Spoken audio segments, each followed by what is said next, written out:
Teorema de Cardano nos sirve para calcular la suma o el producto de raíces en una ecuación polinomial de grado superior. En el caso que nosotros tengamos un polinomio de esta forma general, siempre tenemos que igualarlo a 0. Entonces, ¿qué representa mis letras que están en azul? Representa los coeficientes de cada una de estas variables, ¿ok? Entonces, nosotros estamos representando con letras S1 a la suma de raíces. Entonces, si nosotros queremos la suma de raíces, ¿cómo se entiende la suma de raíces?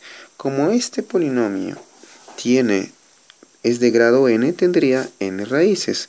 No te olvides que el grado de un polinomio me da el número de raíces de ese polinomio. Entonces tendría una raíz, tendría una segunda raíz, una tercera raíz y así, ¿no es cierto? Puedo calcular hasta la raíz n, que sería un poco complicado calcular una raíz, ¿no? Una por una y luego sumarlas. Para eso Cardano entonces ya ha demostrado la siguiente fórmula. ¿Qué me dice Cardano? Que para poder calcular esta suma de raíces simplemente es el negativo del coeficiente, ¿no es cierto? De este coeficiente sobre el primer coeficiente. ¿Te das cuenta? Bien sencillo. Para calcular la suma de las n raíces que tiene este polinomio es menos b sobre a. El producto de 2 en 2. ¿Cómo se entiende el producto de 2 en 2? Se entiende como todas las posibles combinaciones que podemos multiplicar las raíces, pero tomando grupos de 2 en 2. Quiere decir que, por ejemplo, yo puedo multiplicar mi primera raíz por mi segunda raíz, ¿no es cierto? Y así puedo multiplicar mi tercera raíz por mi cuarta raíz. También puedo multiplicar mi primera raíz por mi cuarta raíz y así sucesivamente todas las combinaciones que podría sacar, ¿ok? ¿Cómo se entiende entonces? ¿Cómo le sería la fórmula que ha demostrado Cardano para calcular el producto de 2 en 2? La suma de raíces tomadas de 2 en 2. ¿A qué es igual? Si en la primera era menos b sobre a, la siguiente sería c sobre a positivo, el c sobre a. Calculado entonces. El producto de 3 en 3, algo parecido al anterior. El producto de 3 en 3 vendría a ser todas las combinaciones posibles que podemos, ¿no es cierto?, formar a partir de todas las raíces de ese polinomio. Entonces podemos, por ejemplo, multiplicar esas raíces, tomadas siempre de 3 en 3. ¿Ok? A este producto de raíces también se le ha dado una fórmula. ¿Cuál vendría a ser la fórmula entonces para el producto de raíces? Vamos arriba y nosotros tenemos ahora nuestro polinomio. Si la primera era menos b sobre a, la segunda era c sobre a, ¿qué crees que va a ser la siguiente? Menos d, el negativo de d, sobre el primer coeficiente o sobre el coeficiente principal. ¿Te das cuenta entonces que todos estos de acá, todos estos resultados siempre están divididos entre el primer término, entre el primer coeficiente llamado coeficiente principal? Entonces, para hallar el producto de raíces, lo que tenemos que hallar entonces, ¿cómo se entiende primero el producto de raíces? Se entiende que tengo que multiplicar mi primera raíz por mi segunda raíz, por mi tercera raíz y así sucesivamente hasta mi raíz número n. Entonces el producto de raíces me dice que es igual al término independiente. No te olvides, regresemos a mi polinomio. Mi término independiente vendría a ser justamente la letra L, ¿no es cierto? Estamos representando entonces al término independiente con la letra L. Entonces, lo que vamos a hacer es decir que hay dos casitos aquí en este producto. ¿Cuál es? Me dice, si el grado del polinomio, si n en otras palabras es par, vamos a sacar una fórmula.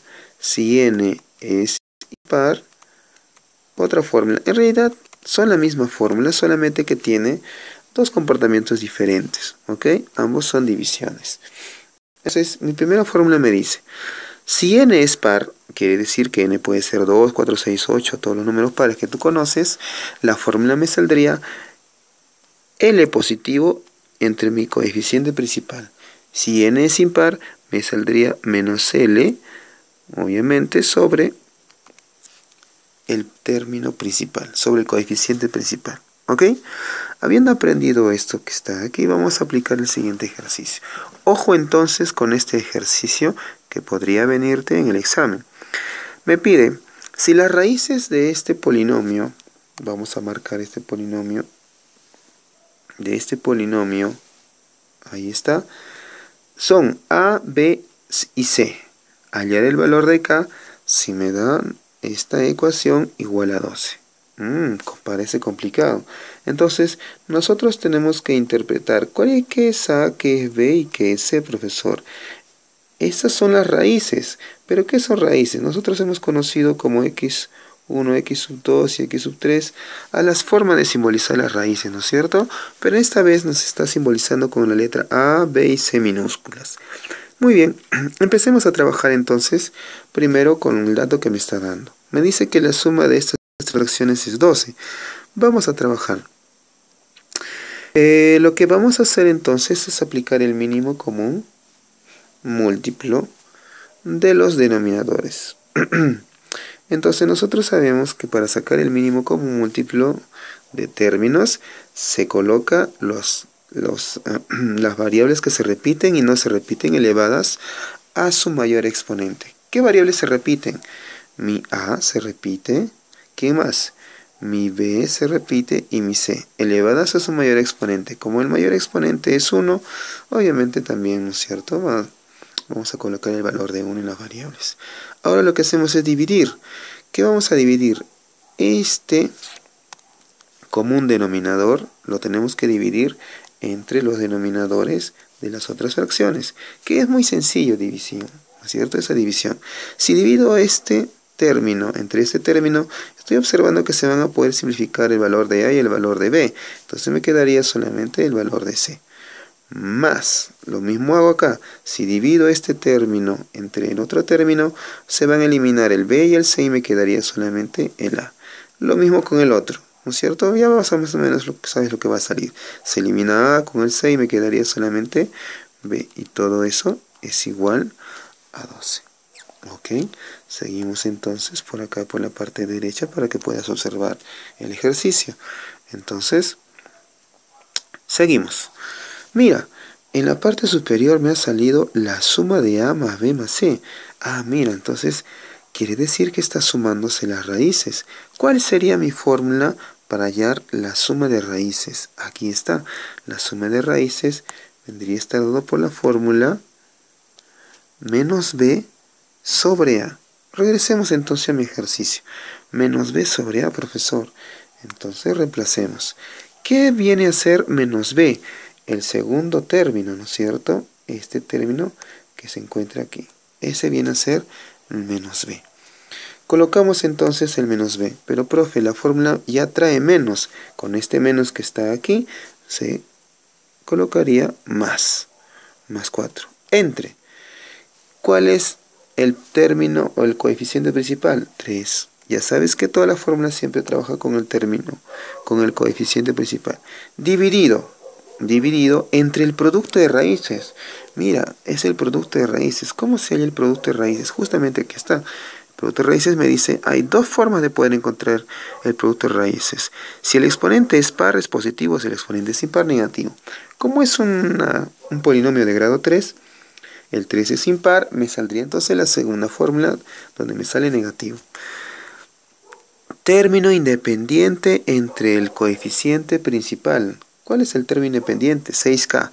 Pero la fórmula me dice que tiene que salir negativo, entonces le coloco menos 6K. Dividido entre el coeficiente principal que vendría a ser 3. Y todo eso me sale como resultado 12. Aplicamos la regla de la doble C.